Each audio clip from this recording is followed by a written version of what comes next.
દર્દીનું નામ પવનભાઈ ભરવાડ છે, જે ઈસરવાડાના રહેવાસી છે.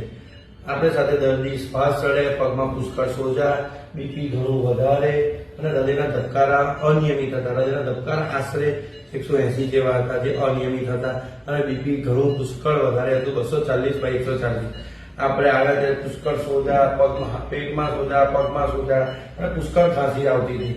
અહીંયા આવ્યા દર્દીને શ્વાસમાં તકલીફ પણ હતી. અહીંયા આવ્યા તો દર્દીને અત્યારે ઘણું સારું છે. આપણે બધી દવા કન્ટિન્યુ બીપી ઘટવાની દવા ચાલુ કરી અને આ મશીન વાળા સતત દવા ચાલુ રહી અને અત્યારે દર્દીના હૃદયના ધબકારા